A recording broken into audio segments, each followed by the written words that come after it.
It's the Lee Company Titans Talkback. Lee Company, all you need. Visit them online at leecompany.com. The Titans trust their home stadium to Lee Company, tackle their heating, air conditioning, plumbing, electrical problems, and they can protect your home too. Your next play, visit leecompany.com. Lee Company, all you need. Got the Dr. Kevin Dyson, the Professor Stoney Keeley, the Scholar Stoney Keeley, and the Professor Zach Lyons here. And, what a loss. 615-737-1045. Phone lines are open. We already got a few of you guys calling in. 615-737-1045.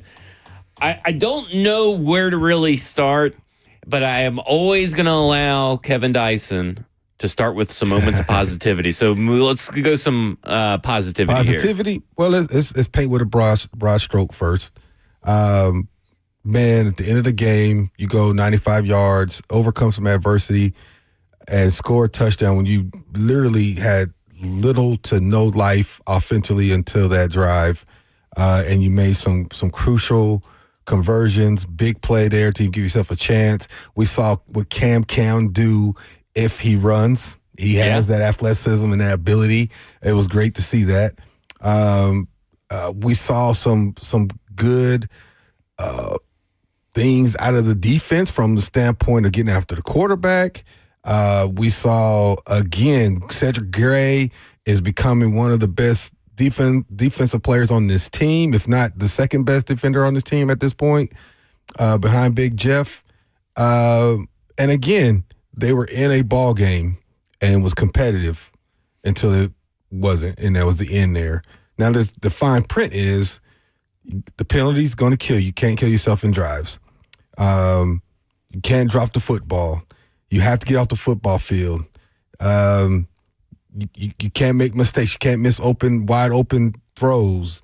Play calling, the extent of being at the line and adjusting and making movement and things like that, running a play call, getting delayed games, all those different things, the intricate details of the game that ultimately cost you an opportunity to win this football game. Now, on the other side of that, you did have a chance. You gave yourself an opportunity.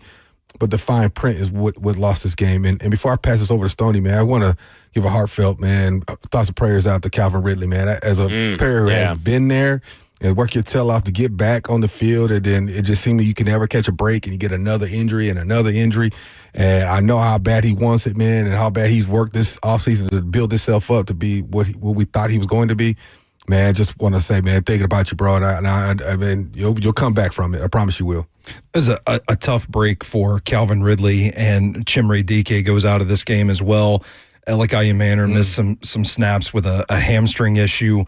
The fact, to piggyback off of what Dr. Dyson said, the fact that this offense went on a 95-yard drive that took up 7 minutes, if I'm not mistaken, punched it in, made some big plays, executed well. Like the fact that they were able to do it with the wide receivers out. Yeah. I mean, doing it with Chigakonkwo making a splash play, Mason Kinsey, Van Jefferson, those guys, I think is a testament to this team's fight. And I think that was something that I found encouraging about this is that, you know, this Texans team now 5-2 in their last 7, including today's win. They started 0-3. Yeah. This is a football team that is kind of getting right. It's the best defense in football. And for them to not really back down in this game, I thought was pretty encouraging. Because in a lost season like this is shaping up to be, you could see why players might start slipping a little bit, and they didn't. And I thought that was commendable of them. And then I think like the defense played well enough for the Titans to win this game. And I think Denard Wilson deserves a lot of credit for the work he's put together with this roster in the shape that it's in. I would add, we saw some positive from some of the young players that are getting more opportunities. Dr. Dyson mentioned Cedric Gray. I would expand upon that too to say like the issue with Gray has been the coverage reps. Like he's been really good against the run, but today we saw him in a couple of situations slam a throwing window shut, get his hand in there to break up a pass. I think he had 2 passes deflected today. So the evolution of his game, we got 7 more games to go this season. Can he continue to grow and make himself an undeniable cornerstone of this franchise moving forward. I think that's an encouraging development. But then you had guys like Marcus Harris, Kevin Winston Jr., even Jalen Harrell out there, some of the other younger guys, Kendall Brooks on special teams. Guys were given an opportunity, and I think they're starting to make the most of that. And to me, I said it a couple of weeks ago when it looked like this season was going by the wayside. And by the way, the Titans have officially been eliminated from contention for the AFC South Championship with today's loss. By that. I just feel like They were so close. But I wanted to see, okay, if this is how the season's going to go, this just complete dumpster fire, who is going to rise from the ashes and emerge as a leader for this team moving forward? And I think we're seeing some signs of life from that group, this young core on this team. And that's encouraging. And to me, that's something to keep an eye on moving forward if you're looking for those nuggets of optimism and hope. Mm-hmm. And listen, we'll talk about the penalties and separating maybe the penalties from J.C. Latham's actual play. Yeah. But he had 4 penalties. 2 of them came on a drive that ended in a field goal. One of them came on the touchdown drive. Yeah. wow. And the other one was an offensive 10-yard holding call. Then I think they went like 3 and out, 4 plays and out, or whatever it was. So, I mean, his penalties hurt. Technically, just one drive, you really wanted to get down into it, but they still hurt, right? They put you in disadvantageous situations. And at that point, you got to, be aware. And I think, We'll play the clips later because we got to make sure that they're edited and everything. But like Jeffrey Simmons didn't sugarcoat it, and you saw if you watched the broadcast, he called him out. He called him out on the sidelines too. We know that he's called out J.C. Latham at practice, according to that Mike Silver piece, right when he came back from injury, and then you heard J.C. Latham say today as well. Well, they got a bunch of false starts today. 3 on Latham, 1 on Cushenberry, and 1 on Helm. Mm-hmm. And that 1 on Helm could have been on any of the wide receivers at that point. Everybody that seemed like a cadence issue more than a player issue. But he said they got 4 false starts on Friday at Friday's practice. When That's there's no good. crowd, anything. I wonder what was going on with that, because that seems to be a lot in your own home stadium. Yeah. I've been a part of a team where we meaning the crowd, caused that many false starts on the opponent because they couldn't hear the cadence. Right. But I'm just curious to what that was. And for Latham's standpoint, he's going against one of the best pass rushers in the game, and he wanted to probably get a head start on the situation of some of those too. But you got to hold your water a little bit.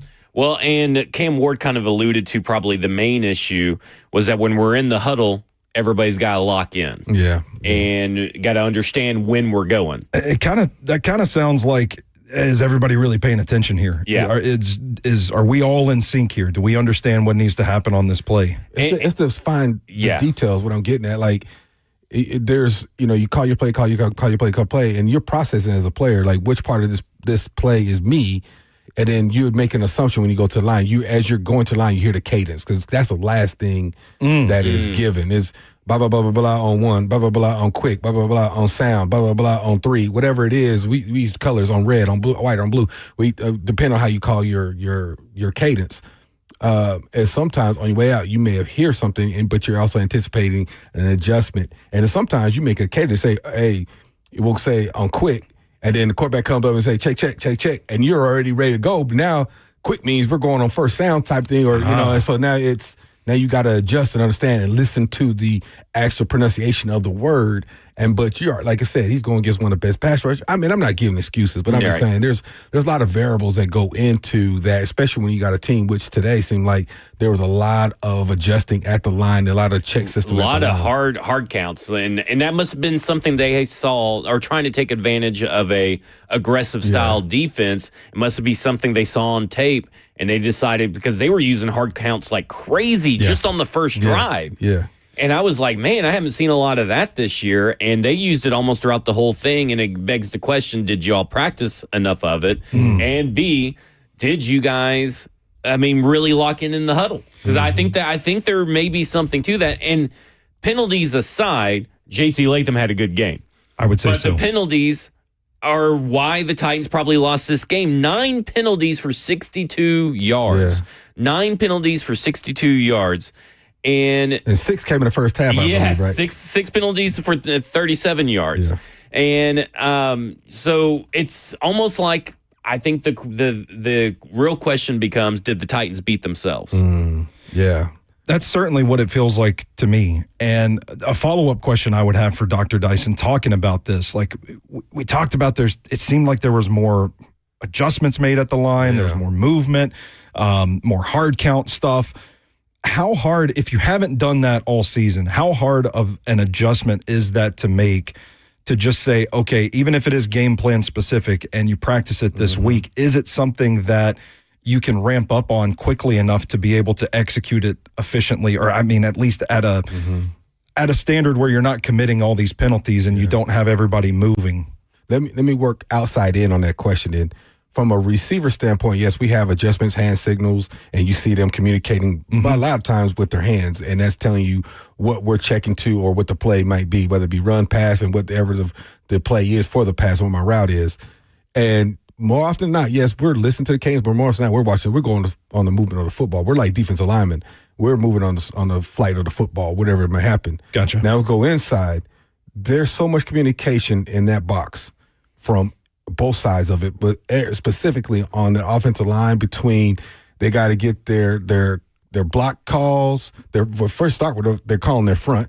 They're calling whatever. And if it's a pass, they're calling out, identifying who's my responsibility, which way we're going. Are we solid? Are we sliding? Which way are we sliding? Who's got the A gap? Who's got B gap? There's so much communication. And in the midst of that, you got your quarterback back there making checks, and your center's listening to that, and he's also calling, hey, we just checked this. We're going alpha, whatever the call is. I'm just throwing out names that I've known, but there's so much going on in that 30-second block of time, and you have to be able to communicate, especially you start from the inside guy, right or left, and it got to go all the way out to the numbers.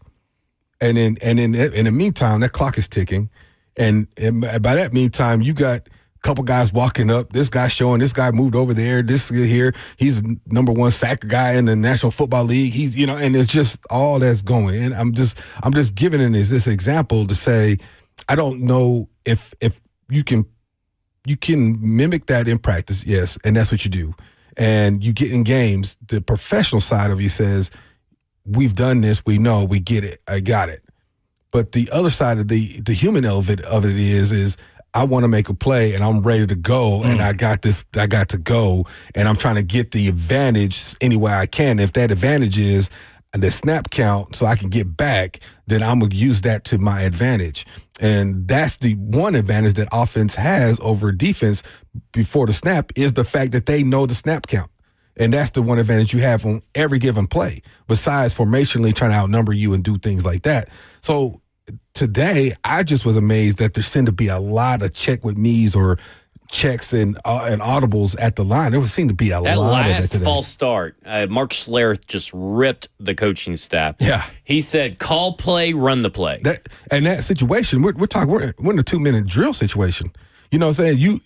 One thing you it was like check, he was creating a play on the fly. At the line. At that point, you might move, like I said, adjust your line and said, hey, looks like we're being outnumbered on the left. Let's slide he was to the moving left. people everywhere. Yeah, and it just, only thing you normally do in a situation besides call a play is adjust your protection. Yeah. Because you want to know where the blitzers are coming and protect so you can make the throw. So you're looking at your formation. And that, to me, when they were doing all that, I kept looking at the clock. And I feel like Chris Berman, tick, tick, tick, tick, tick, tick. I was just watching the clock. Like, what's going on? Let's go. They had a lot of plays today that went down to the wire before they snapped the ball. And I don't know if that's them seeing something on tape to try to get them off sides a lot.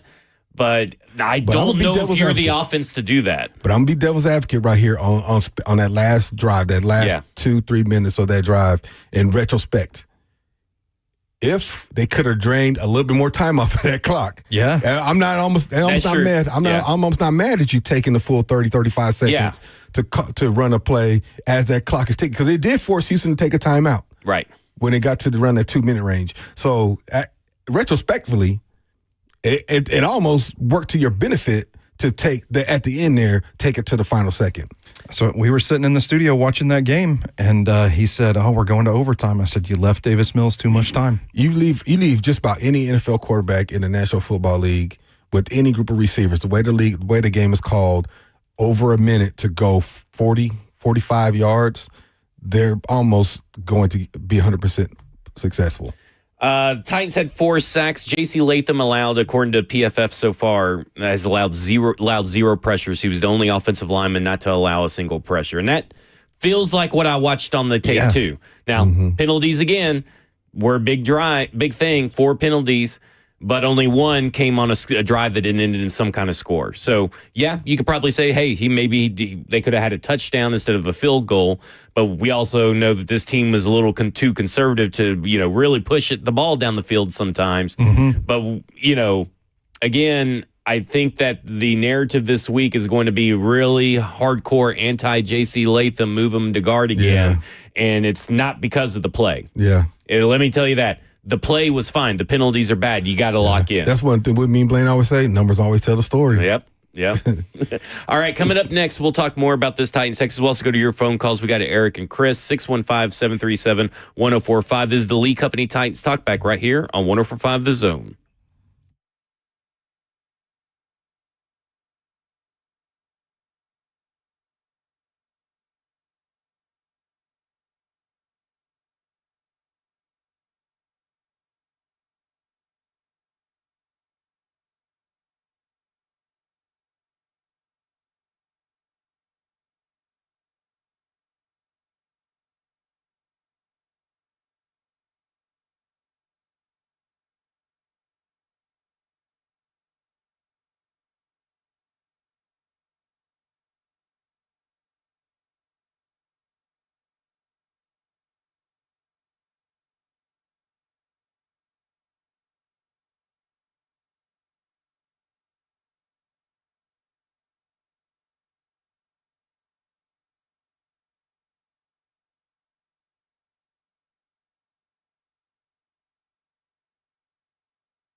All right, it's the Lee Company Titans Talkback. Lee Company, all you need. Visit them online at leecompany.com. And Fusion Site is the Titans provider of the top-of-the-line VIP restroom, trailer, and roll-off dumpster needs. Fusion Site, Nashville's MVP. Visit fusionsite.com to learn more. Let's go to the phones. Let's go to Eric in Nashville. Eric, you're on with Titans Talkback. Hey, guys, just wanted to give you a heads up. I'm trying to stifle a sneeze. This weather has just been horrible on my sinuses all this week, back and forth with this cold and hot weather. So just let you know up front in case I have to sneeze. Hang in there, Eric. I'm trying, guys. As far as the game goes, guys, if I'm not mistaken, guys, I could be wrong on this. I think with the offensive touchdown that we scored late in the fourth quarter, I think it was the first offensive touchdown since I believe either the second or third quarter of the Colts game. So I think it was the first offensive touchdown I think we've had in like 9 or 10 quarters. Guys, as far as the game, I got to give Cam credit. He fought back. I mean, we had like some drops. We also had a couple of passes that were just out of the fingertips of receivers. The one where I think he threw behind the receiver and stuff, where there was some, communication problems and also some inaccurate throws. But I give him credit for leading us and coming back on that last drive, and certainly it didn't help that Kevin really got hurt again. But, guys, you were talking about the officiating, guys. Another thing I want to talk about concerning that call against Jeffrey Simmons. It's like, what was that? That was just a horrendous call, guys. I mean, we were able to hold on and keep them out of the end zone. And if I'm not mistaken, guys, I think we also got fortunate, too, because I believe on that drive where we got the sack, I think the time had run out. I think the clock's at with the 0. They could have called delayed the game. Sure, so I think we got bailed out on that.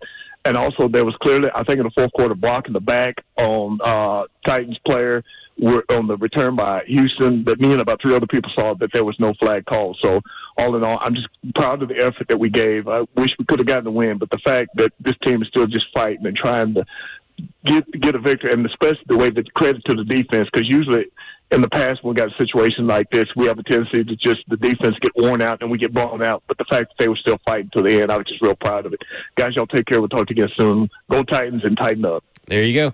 I mean, again, I think the biggest thing that you can kind of tell is about Cam Ward, and the one thing you can say that remains a constant about his game is that he does not get ruffled. Yeah, I love it.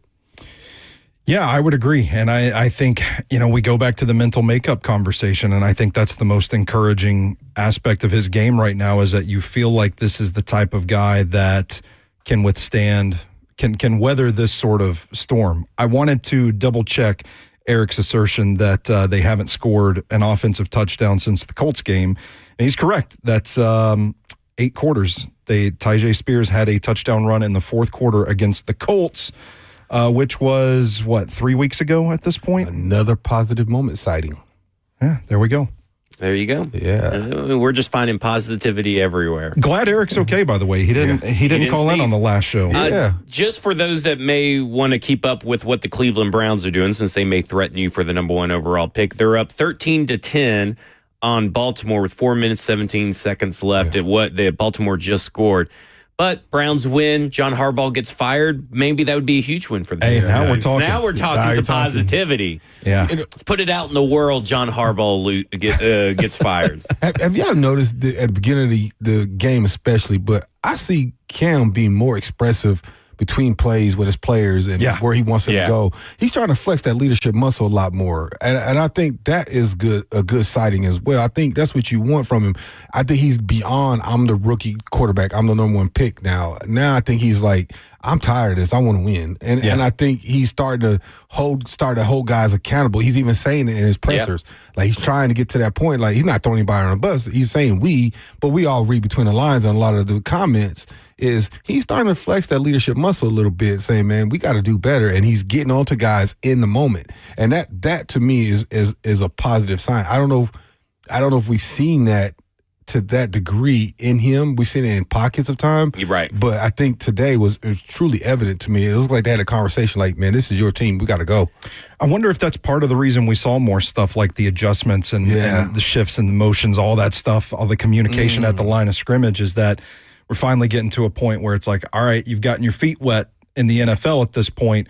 We're going to give you the reins and you just take over at this point. Even the batted balls that he had knocked down, One of them was just a good play by the defense. He just looks, but he looks calm back there. I love it. He does not get rattled.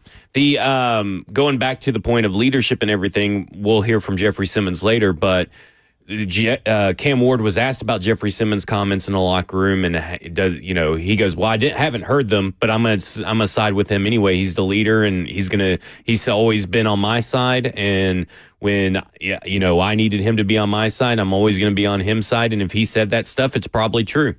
We probably do need to step up where the offense is an issue. I mean, I think you can say today."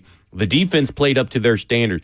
When you hold the Houston Texans to 20 points or less than 20 points in this season, they've lost every game except for this one. And so the defense did their job. The offense did not. And I know, and mainly because of a lot of penalties just being strung out throughout the game. Yeah. And I mean, I don't think Jeffrey Simmons his comments are really going to splinter the locker room because it's Jeffrey Simmons saying them, and Jeffrey Simmons is right. And then if you got Cam Ward backing him up, the leader of your offense backing him up publicly as well, then I think you're going to be fine. Like, I'm not worried about that. But going back to your thing of leadership is that Cam Ward, he knows what to say. He knows how to act. He knows what to do. It's just about putting everything together on the field. And you saw moments, even when they started out today, they looked like an efficient offense. That's what they preached. They said that they did a lot of self-scouting. We have to be efficient. And he himself looks super efficient through that first little bit. Let's see. That first drive, he was 6 for 8 for 58 yards, and they took 7 minutes and 30 seconds off the clock. Yeah. That's what they're aiming to do every time. And I think if the run game had been there, I think Houston did a really great job of making them one-dimensional. Yeah. And if the run game had been there, maybe we see a different team. If some of the other penalties, not just J.C. Latham's penalties, because J.C. Latham's holding penalty, the one scoreless drive, was also the drive where Tajay Spears slipped and fell and got caught. And we've seen him when he catches that ball and he's one-on-one with someone else, he's getting those 4 yards for that first down. Yeah. And he fell. So that drive could even end up differently. But it's just those self-inflicted errors throughout the thing, spread out across everybody. I mean, Cam Ward had errors. Tajay Spears slipped and fell. Mason Kinsey had errors. He had two errors that were, at least one was a pretty big drive. We've seen Elikai Manor drop balls. Chig shows up and continues to be who he is. Gunnar Helm continues to be reliable. Right now, because the run game sucked, I'd have to say that Gunnar Helm and Chig Okonkwo are your two most reliable pass catchers. And you lost probably your next one, which was Chimere Dike, who would have been in those Mason Kinsey positions and probably would have been in the right spots and would have made those catches and all that kind of stuff. Like losing Chimere Dike to a chest contusion, he cleared concussion protocol in the game, but you lost him to a chest contusion, and you lost Calvin Ridley on the first play of the game to a broken fibula. Like, again, super sad for him. But this team was in it. And I told people thought I was crazy earlier this week when I said, Titans right now are at 7.5. Takes the points. Take the points. And I was feeling pretty good about my money line there bet for a while. And if maybe things went differently injury-wise, they maybe could have won that game. And that's a lot of maybes, shoulda, coulda, wouldas, and all that kind of stuff. But the point is, we've now seen two competitive teams back-to-back weeks. Yeah. Well, bye week, in between that. But they were competitive and in the Chargers game. They were definitely in this game, and they beat themselves, essentially. And again, if we're talking about the land of positivity, for a team that's dead last on third down, I mean, they had 40%.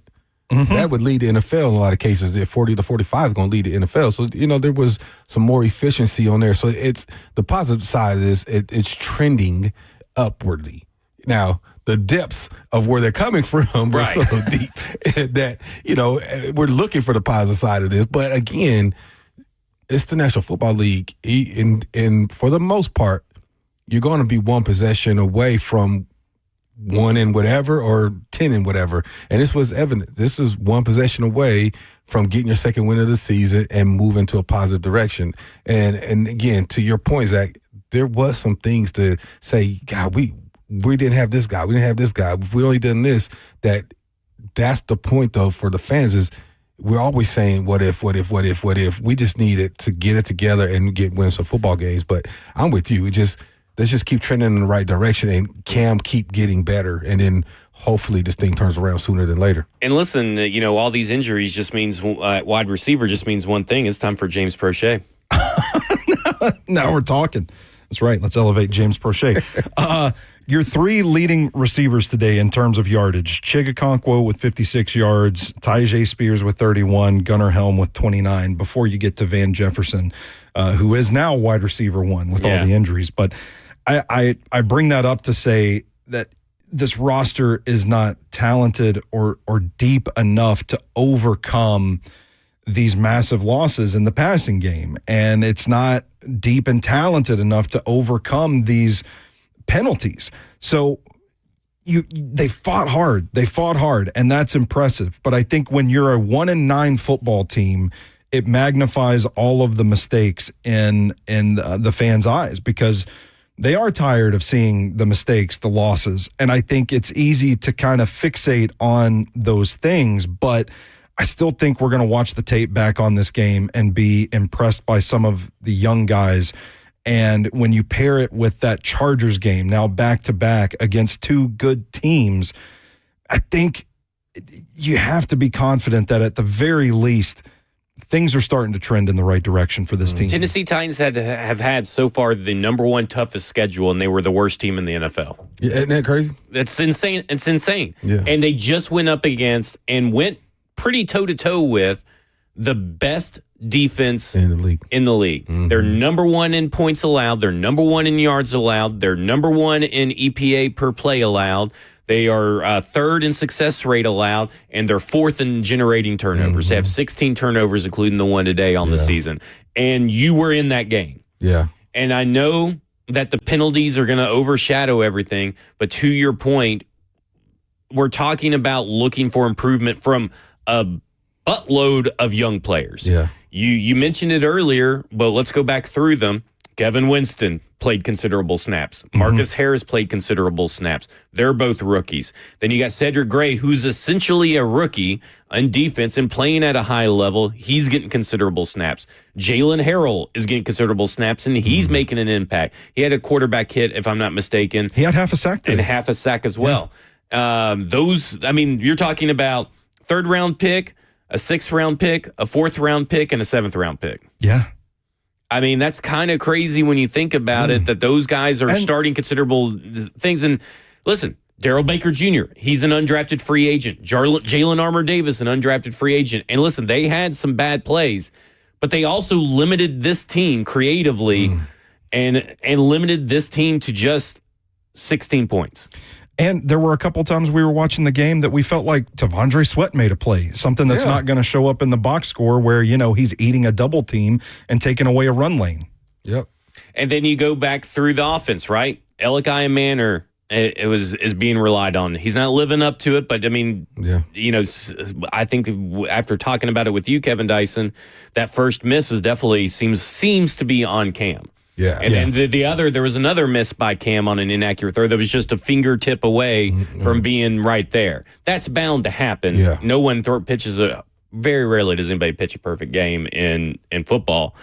And then you got Chimere Dike, who went out with the chest contusion. You still got Gunnar Helm, who is a 5th-round rookie, trying to make his mark and his impact. Peter Skoronski still playing at an all-pro level. I know he allowed some pressures playing at an all-pro level. J.C. Latham allowed 0 pressures today against one of the best pass rushes in the NFL, but he had 4 penalties. There is some young players, including Cam Ward, to say, hey, we can maybe work with these young players, and the more reps and more opportunities they get, maybe they get wins. I think this team is likely to get 2 or 3 more wins down the stretch. I just feel it. Yeah. I know it's just because I've watched these last 2 games and I've seen some growth and steps. And some of this, they're being held back by their own mistakes. Some of this, they're held back by the coaching staff and some of their peculiar decisions. But at the end of the day, kudos to Denard Wilson. Kudos to these young players continuing to show up, fight down and down and down again. I would also add, for context, look back at how this team was playing at the beginning of the season. The first several games, they were losing by, on average, 3 possessions. Like, these were 3 possession losses to where they are in the last 2 against quality teams in the Chargers and the Texans, quality defenses as well. I think that's encouraging, and I don't mean to gloss over the deficiencies, because I do think there are plenty with Cam Ward, with the coaching staff, the decision, the play calling, that sort of stuff. Still devoid of a deep roster, but I do think that this is the moment of the season where it feels like the tide's beginning to turn a little bit, and maybe that means they're only losing by 1 touchdown instead of 3. That's still progress. That is still improvement. That is still the arrow pointing up. Yeah. That's a hard sell for fans, though, right? Yeah. 'Cause we all want our teams to win, and you want to show it to the other side of that, and you want to be competitive. You want to be relevant. You want to be able to say we're going to playoffs and host, and I get that.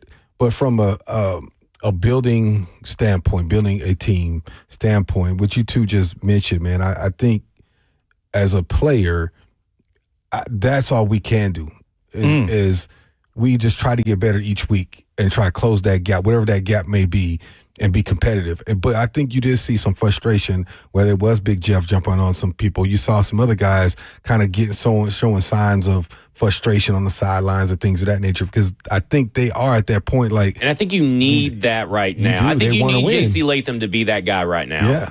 Yeah, and they want to win. And to me, that's when I hear Jeff, when he's talking, when I see and he said it to them before he said it to the media. To anybody. So that's the good part right there. He's already said it to them. That's a leader. Yeah.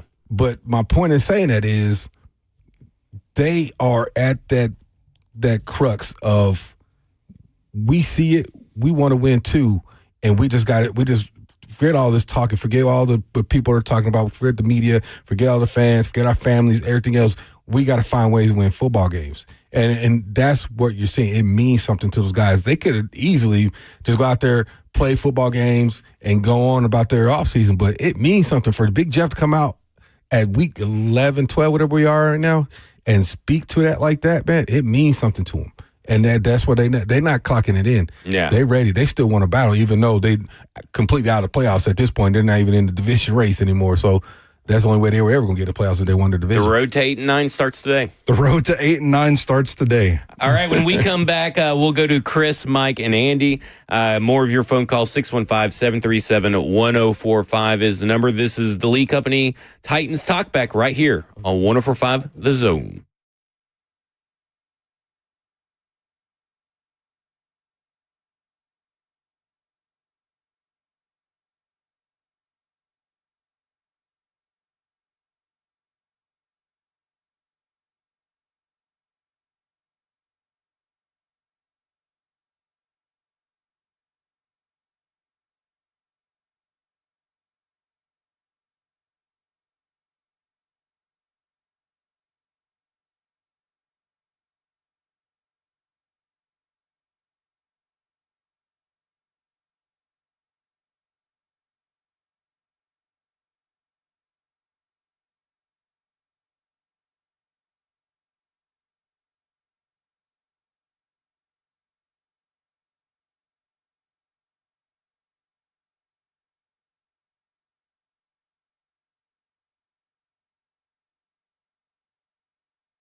It's the Lee Company Titans Talkback. Lee Company, all you need. Visit them online at leecompany.com. Let's go straight to the phones. Go to Chris. Chris, you're on with Titans Talkback. Hey, guys. So Hello. the frustration continues, but that was a very promising effort, considering Cam and the offense lost Ridley and DK, and also on special teams, you just ended up with Chestnut running straight into the wall. But anyway, I wanted you guys to touch. I know you talked about it a while ago about the offensive line, but this is the starting offensive line going into the season. But this is only the second or third game that they've all played together, and of course Latham was coming off injury. I think this is his third game, but. What do you guys see? Do you see it takes time for an O-line to gel, and then also touch on what do you think is down the road? We're probably going to not have Zeitler next year. I don't know if Slater can move in there, or we're going to have Dan Moore for a while. But and then also, who is the O-line coach? I never even heard who the O-line coach is. So just comment on the O-line and the future. All right. Scott Fuchs is there's co-offensive line coaches. I only remember Scott Fuchs' name. Do you remember the other guy's name by chance? I don't. I don't either. Yeah. But there is another guy. Much respect to other guy, Coach B. We're professionals. We we're swear. Professionals.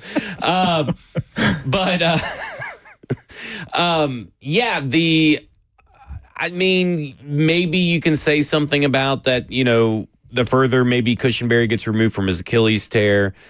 J.C. Latham has missed a large chunk of games. This is, I believe, the first game of the season was all five of them, and this would be J.C. Latham's fourth game back. Something like that. Yeah, I think. And so this is technically 5 games where they're all together, but that's not an excuse. That's really more of an excuse for Latham and Zeitler, their chemistry, I guess you could say, or Latham himself, than it is the rest of them. Cushenberry hasn't played up to snuff. Dan Moore hasn't played up to snuff. Zeitler hasn't played up to snuff. It's really the only guy is Zeitler, or is not, sorry, Skoronski, that has played like an All-Pro. In fact, he's gotten a couple of second-team All-Pro recognitions behind Quentin Nelson, who's obviously going to be tough to beat because of the name recognition and play. But like Skoronski is playing, like we talked about Skoronski in the pre-draft process, at least I know that us two did, that he's not a left tackle in the NFL, but his ceiling as a guard is all pro level, and we're seeing him reach that ceiling pretty much in his third season. Mm-hmm. Yeah. And I think it wasn't a great game today, but he still only allowed just 2 pressures. Yeah. I don't think he allowed any of the 3 sacks that were on Cam Ward today. But he was still out there moving dudes. What was the play that he reached up to the second level, dove? No, he peeled off the block late. He was driving the guy upfield, and then he saw like another guy coming in threatening the edge, and at the very last second, he just dove out with his hands and just like gut checked the guy. And that's winning football right there. I was pumping my fist in the studio watching that one. I was like, damn, get him. Yeah, I mean, I think the offensive line, you really just need it to be average, and it can't even be that as a whole unit right now. Maybe it is at the end of the year, but I'm not going to hold my breath from what I've seen through the first 10 or 11 games. I get 11 games. What I've seen, 10 games. 10 games. What I've seen from the rest of them, you just really just have to hope Dan Moore stays average more often than not. Skoronski continues his ascent. You have to hope that Lloyd Cushenberry, the further he gets removed, from his Achilles injury, the better. Mm-hmm. And Zeitler, I think, is just pretty much retired at this point. He's on, his mind isn't on the field; it's on the beach drinking pina coladas. And then you just have to hope Latham, again, locks in. Yeah, I think that's his biggest issue, is that he's not locked in. Mm. I don't think the talent is an issue. I don't think the skill's an issue. I don't think his weight, his height, whatever you want to say is an issue. I just think there may be a concentration issue, hence what Cam Ward said today. And we had about about 3-4 weeks ago, maybe we talked about potential free agent linemen that could come in and elevate the line. But it's free agency. You never know where a guy is on his career. And I think you said this, Zach. Yeah. If they are top tier, most teams don't let that guy go on offensive line. The quarterbacks, running backs leave a lot quicker than that top tier offensive lineman. But that is definitely an area to strengthen in his offseason. I think depth, definitely, but quality in the front five. But Skoronski, I think that has been a pleasant, I wouldn't say surprise, but a pleasant addition to what is going to be built for the future. I think, when you talk about when he was drafted and tackle, guard, and all those different things, for him to continue to improve throughout this season, week by week, regardless of the pressures and the statistics that go from game to game, that is a guy you say is a mainstay.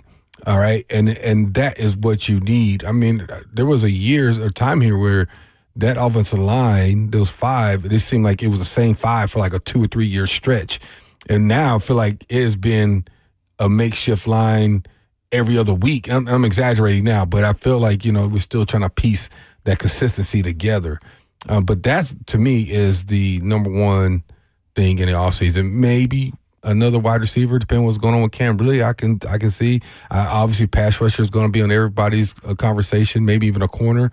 But offensive line, in football, you can't do anything without those guys up front. I heard a guy from Sumer Sports, which is a big analytic company, Sam Bruckhouse.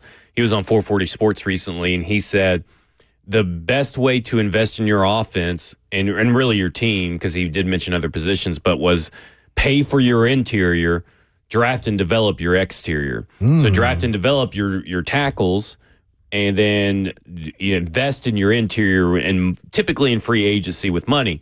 And they're kind of in this weird situation where obviously Peter Skoronski is up for an extension after this season. So invest in Peter Skoronski. I think a large chunk of the money they spend is going to be on Peter Skoronski and going to be on Jeffrey Simmons. But he said you build your interior on both sides and you draft and develop your exterior on both sides, including wide receivers, including corners. And I think that's the way to go. And that's what this team desperately needs to do, is to draft and develop players like they talk about. But you have to supplement that with free agency. And I understand that Dan Moore may be in the best of a bad bunch. But again, you got to make sure that you're only stuck with Dan Moore for one more year. Yeah. I mean, to be honest, I know that nobody wants to hear that, and it sounds bad. He is an average left tackle, but there is no above average to his game. Mm-hmm. At best, he is an average left tackle, but there are going to be a lot more times than normal where he's a below average tackle. Mm-hmm. Like the sack fumble today, I'll have to check the all 22. But I don't know where Cam Ward was supposed to go with that ball when he's got the pocket collapsing around him like he did. Yeah. And he's trying to get it out, and he just gets sacked. And maybe that's a teachable moment where you say, just hold on to the ball and take the sack.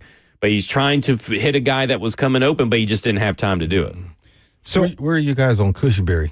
I think it's a sunk cost at this point. I don't think you'll ever get what you invested in him. Okay. I hate that. I wish it was different. I do think that we are seeing less of those disaster plays that are a direct result from the offensive line. And I think it could be kind of what you were talking about earlier, guys just playing together, getting the reps together as a unit. Maybe things continue to get better, but right now they have 3 big-ticket free agents on the offensive line, and none of them are the best performer on the offensive line. And none of them are the second best performer on the offensive line. Second best performer on the offensive line.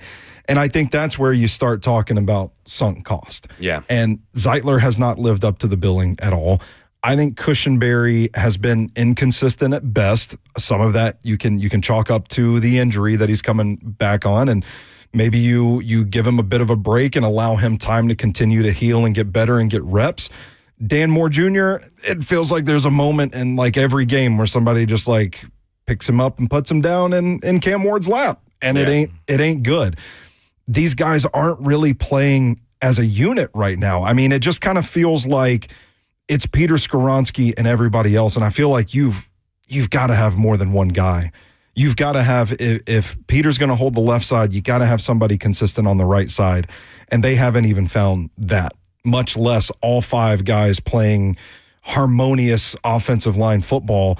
It's been a major disappointment given the resources they've put into the offensive line and the coach that they had, right? I mean, the coach that they had. I mean, you had that coach for 2 or a year and a half, pretty much, but you got nothing that really shows that he was any better than Jason Hoteling. Mm-hmm. I mean, no offense, I know he is better than Jason Hoteling, but like what I'm saying is that you don't notice a considerable difference. Yeah, and the fact that we're still now.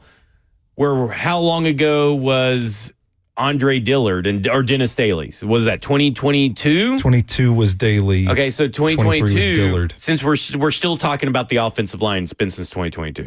Yeah, and it's not for lack of trying. They've invested draft capital. They've signed free agents. I think at this point, I think the question comes into play, like, how are we evaluating these offensive linemen and determining these are the 5 guys we're going to put together? I think at the very least it's fair to say you get to this offseason and maybe reassess what you have there. Coming up next, we'll go to Mike and Andy. This is the Lee Company Titans Talkback right here on 104.5 The Zone.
It's the Lee Company Titans Talkback. Lee Company, all you need. Visit them online at leecompany.com. Put Lee Company on your team to tackle your home's heating, air conditioning, plumbing, electrical problems. Schedule online at leecompany.com. They're available 24/7. Lee Company, all you need.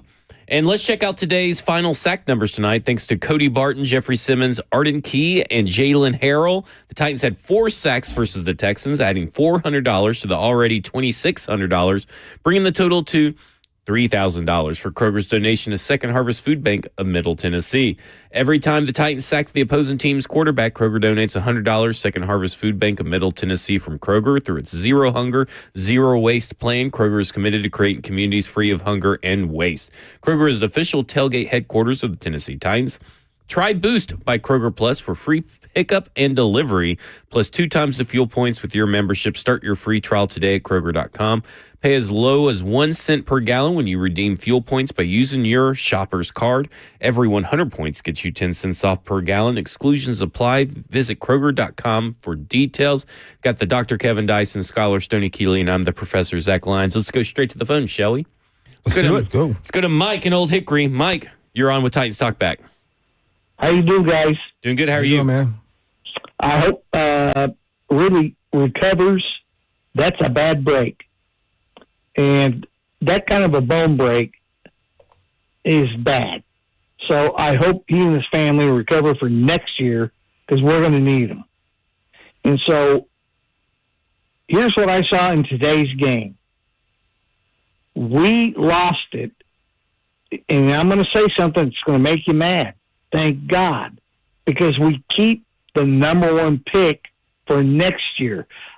You guys look for the great things from all these players, these younger players, and that's good. I do too.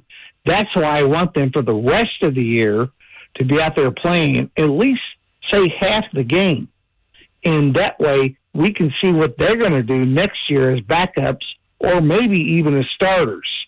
And then when we get the number 1 pick, you know what kind of a draft trading ability we're going to have with that if we get it? Because if we give up the number 1 pick or we go 2-8 or 2-15 or 3-14 or we're going to lose them. We're going to lose them. And I still believe in Cam Ward. I'd never get up on him. Never. I just get so sick and tired of people just throwing him under the bus.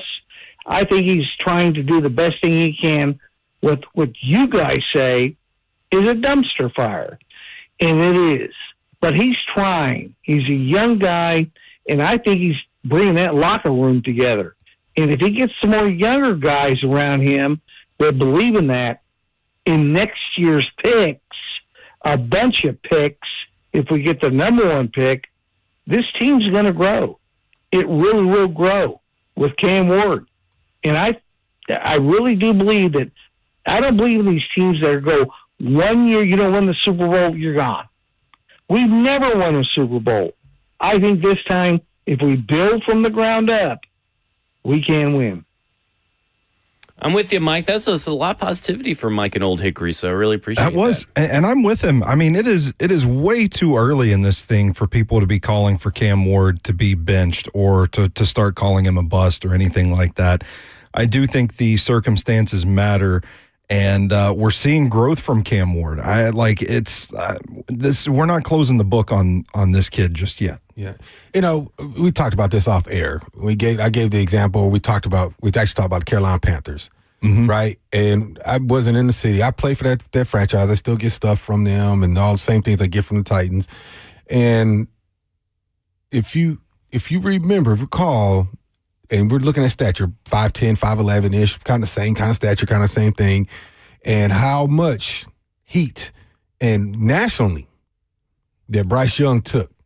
He's a bust. He can't do. He's too small, and all the things. And he got benched and replaced, and then got his spot back. And now look.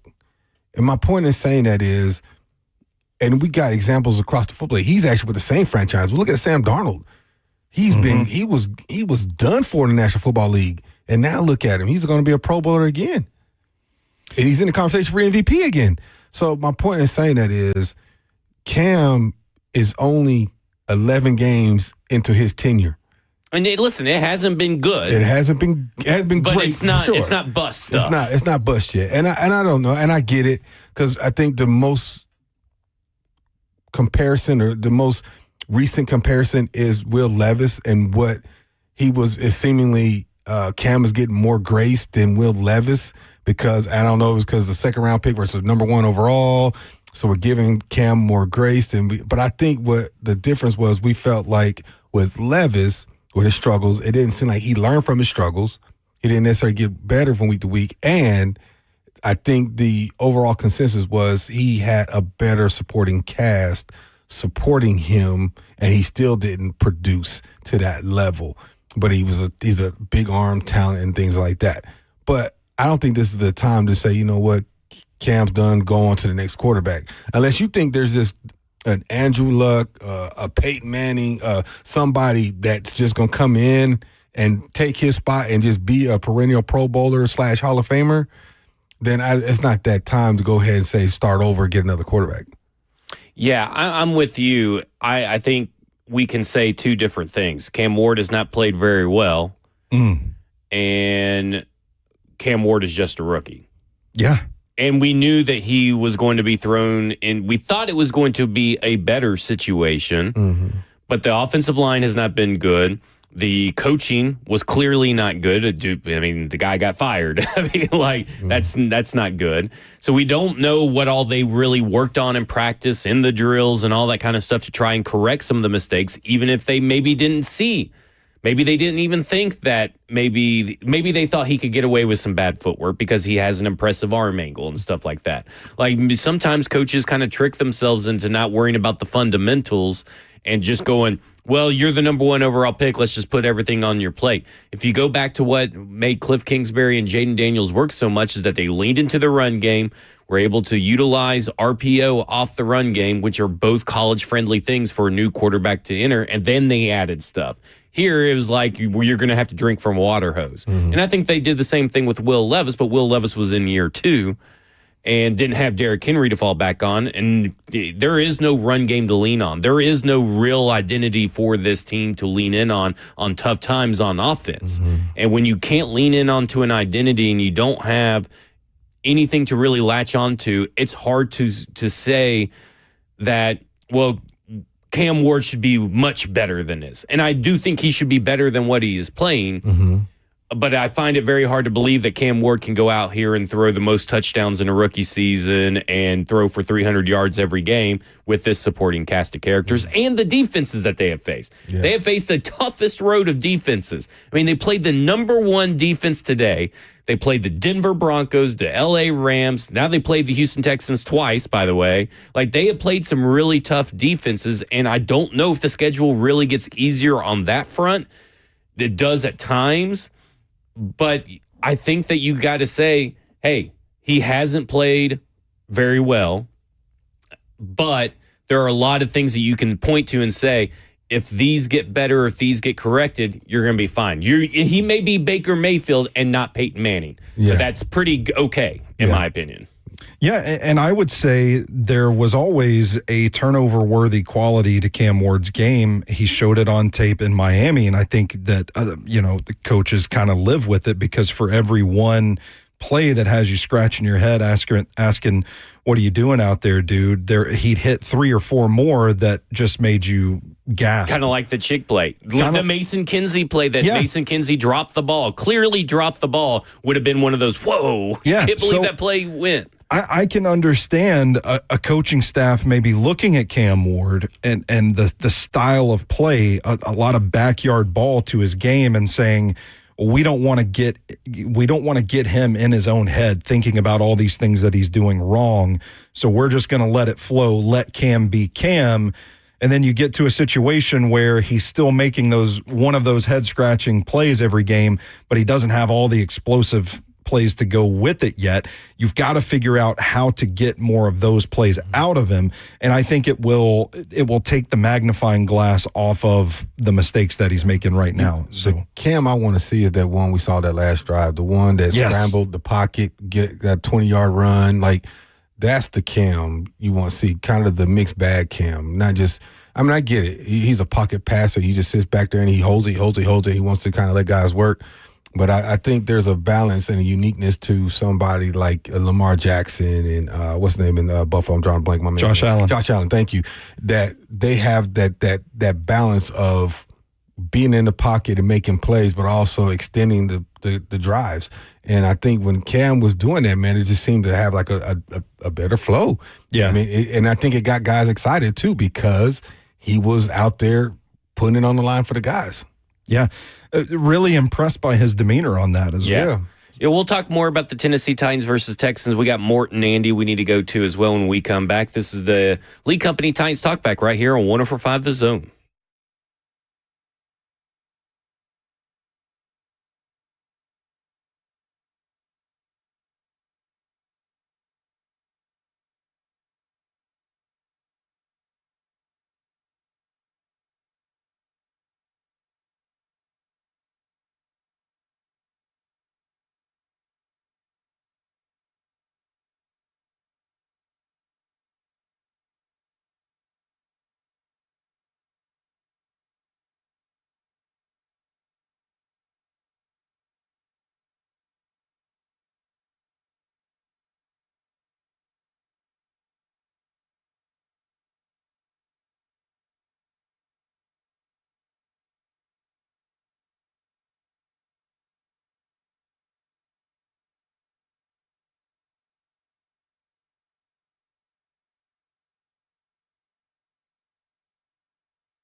It's the Lee Company. Titans Talkback here on 104.5 The Zone. Lee Company. All you need, visit them online at leecompany.com. And let's go straight to the phones. Let's go to Andy in Hermitage, who's been holding for a while. Andy, you're on with Titans Talkback. Happy game day, fellas. I haven't called in a couple of weeks. It's like, why? You know what I mean? Sometimes. Dr. Dyson, Stoney, and Zach, it's good to talk to y'all. I saw a defense today that ain't tanking. Yeah. I saw an offense that I don't think is tanking either. I saw a battlefield full of injuries happen today. And what is Cam to do? Don't want to hear any talk about the first pick and a new quarterback. This kid's got it. We got to keep remembering what he's got around him. Not a lot. But when Alec went down, when TK went down after fumbling that return, I about jumped out the window. I thought, no, not him too. But I wanted to ask you, you guys think one of the reasons that Cam is not running that often, if he gets hurt, what do we got? You got Brandon Allen. Hooray! Hooray! Hey, as fans, you guys got free Sundays where you don't have to watch football. Tell the truth about it. And by the way, Stoney, I did one of those Stoney Keeley parlays, 21-legger. I sent it to you on Twitter, missed it by one. I don't know how you live with yourself doing those things. Oh, man. I wanted out the window on that one, too. I've had a few of those this season. You just gotta bet through it. It's just painful. Dr. Dyson, I was just, as I leave, first of all, really enjoyed y'all's feedback and after the games. It's priceless. It's so much fun. It's really enjoyable for us fans. But Dr. Dyson, I was wondering if you asked Zach and Stoney if they were getting there later or if they would get there sooners. Y'all have a good night. UT And Bama. I was going to give UT Andy Bama. some props, but I'm taking it back. I'm glad you lost on that bet. I think it could be a good thing for Alabama. I mean, last time they lost a game, they went on a big win streak against a bunch of ranked opponents and all that kind of stuff. But they're sitting at they're hovering. Yeah. You let Georgia, Texas A&M, Ole Miss worry about that SEC championship thing. You just handle your business, finish 10-2, you'll be good. There you go. Would you like to take a victory lap real quick? In the preseason, you predicted Van Jefferson wide receiver 1, and it's looking to be the case. You know what? I will take my victory laps where I can get them. Yeah. I don't have too many this season, so I'll take it. I forgot everything else that Andy said. Anybody? Was there anything else that Andy Well, he said? basically said, remember the context on Cam Ward, which I think is true. That brings up a point that Mike Bergonzi had said at his press conference most recently, the post-trade deadline press conference, where he said Cam Ward has looked like a rookie on a team that had the number 1 overall pick. Yeah. I mean, to put it bluntly, that's what this looks like. I mean, this is a team that has been gutted, and talent, some of its best talent has been injured, and they're having to rely on a lot of young guys, a lot of rookies. And that's what it looks like. I mean, it looks. I mean, I think most people expected a 5 or 6 win team. This looks way worse than that. It does. I mean, it's about as abysmal worst case scenario as you can, but it's not all Cam Ward's fault. Yeah. And I think that's where I'm like, okay, there's obviously extenuating circumstances where you look at this team and you're like, you see the moments of Cam Ward. You just hope that those moments continue to build and stack and get better and better. And I thought today one of the things that he did better was taking a lot of plays up near the line of scrimmage and letting those guys go get extra yards, which is what we've been asking him to do. Maybe he did a little too much of it, but it was working. Yeah. And then all of a sudden, I don't know what happened coming out of the half, but that third quarter was just about as abysmal as you could draw it up. I mean, Tajay Spears slipping and falling. You got injuries, all this kind of stuff, penalties happening. And he was inaccurate on a couple of different throws. And then Mason Kinsey ran the wrong route or expected something else, and he wasn't on the same page with Cam. And then you have the drop that he had as well in the fourth quarter. I mean, a lot of stuff just didn't go their way, too. A lot of yards left on the field, which has been the case. I think he has the second most lost yards to receiver error in the NFL, which is insane. And I thought you asked a great question. We were off air. Is like, how many reps is Cam Ward getting with Mason Kinsey during practice throughout the week? Like, to me, like, he's in a situation where he's throwing to guys that he doesn't have the chemistry with just yet. So, again, I come back to this idea that the losing magnifies the mistakes. And maybe it should. That's a different debatable point. But the point being, I don't think you can pin all of this on Cam Ward at all. And it's unfair to him to do that. Talk about what you thought on the Mason Kinsey play, where you thought it was a sell route or something, or we'd call that a sell. Some call it divide, depending on this. Just depends. It's terminology based on how the inside route is run. And for me, it looked like something what you call a sell. And it looked like when Mason ran his cut and saw Cam outside the pocket, he was going look almost like he was going into scramble mode and aborting his route and going vertical, which if he's coming to you, that's what you're taught. You're taught to go vertical. And then Cam looked like he had a different sense of, I'm still going to throw this to the corner or to the cell, and he wasn't necessarily there. And I think it's just communication and understanding and body language. But here's this thing from my perspective on Cam. Quarterbacking is probably the most cerebral of all positions in football. Maybe kicker, because you kicker, it's all head games with kicker, right? It's super, but quarterbacking is more so than your physical talent, your arm strength, and your ability to run a 40. You have to be strong between your ears, or it doesn't even matter. And I think that's what I've seen in Cam is this ability to process is getting better. His ability to forget the bad and go focus on the next is getting better. And that, to me, has been the difference between him and Levis for the most part. Arm strength, you got to give it to Levis. But stature, body, Levis. But the difference being is the things that really matter from a quarterbacking standpoint, from my opinion, is the cerebral side of things and being able to process and learn from your mistakes and develop a sense of getting better from play to play, week to week. Now, there's still some things because I think he is such a cerebral player that he holds onto the ball and he wants guys work where he needs to go ahead and run and do some other things, and maybe he needs to be able to recognize a defense or a coverage a little bit sooner, and that's going to come with experience because Peyton Manning threw 20-something picks his first year as well, right? Because he didn't make those same mistakes from the rest of his career. He understood. Cam is a guy who obviously studies his craft, studies the playbook, studies things around him.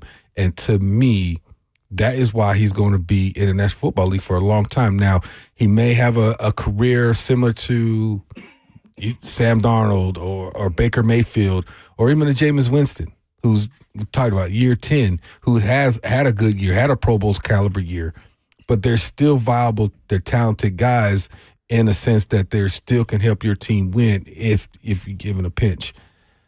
But you hope with Cam, he's on that side of more of Bryce Young in the sense that he stays with your franchise and he grows with your franchise. Not that he needs to be benched for a year or what have you, but that he finally the light bulb clicks on and he's like, oh, that's our guy. And then that becomes your standard around here, which it already is becoming the standard around him that needs to be elevated. And I think I love the guy. I love everything he says. I love what he does. I think the difference, again, it's not the Will Levis bashing show. I don't want people think that's what I'm saying. Is the difference between me and him is that cerebral part of the game, that thinker part of the game, and his ability to block out the bag, focus on the good, and get better week to week. Just a real quick update since you brought up Sam Darnold. He has 0 touchdowns and 4 interceptions tonight, so I think the MVP thing may be dead. It's a bad timing to bring up Sam Darnold. We'll go back to Baker Mayfield. Yeah, we'll go back to Baker Mayfield. Shadur Sanders also and Lamar Jackson just had an interception fest. They just went back-to-back interceptions. Shadur Sanders is 2 for 5 for 12 yards since coming in for a couple of drives since Dylan Gabriel been ruled out with concussion and 1 interception. And Lamar Jackson is 10 of 19 for 132 yards, 0 touchdowns, and 2 interceptions. They're going out like crazy tonight. So John Harbaugh getting fired. Hey, hope you like Nashville, buddy. Yeah. What if him and Tomlin both get fired?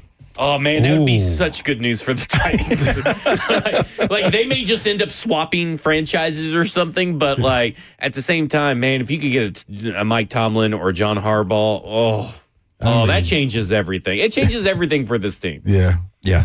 I want to say this, talking about, like, the talent level between Will Levis and Cam Ward, too. You know, Cam's arm looked pretty good on that throw to Chigakonkwo late in the That's game. what I'm saying. He has the ability. It's not like I think some people think because you check that box in favor of Will Levis, it means that Cam doesn't possess any sort of arm talent. But that's not the case. Like, maybe he's not throwing it to the moon, but he's capable of pushing the ball down the Put field. this perspective. Will Levis' arm is better than Tom Brady's. Well, hey, well said. Touche. I'm Point just taken. saying, like, if you're talking about just arm strength and arm talent, his arm strength and arm talent is better than Tom Brady. It'd probably be on, if it may be on par, his arm talent on par with Josh Allen. Yeah, exactly. I would say so. Yeah, but ain't no way, and you know what, that you would take him over Tom Brady. Right. No. You said, that's my point. And Tom Brady is very cerebral. Very cerebral. He can't, I mean, no defense, Tom. He can't move. So he had to be cerebral. Yeah. And Cam can move, but he's a cerebral. He's a guy. He's a thinker. He wants to get the ball in the hands of players.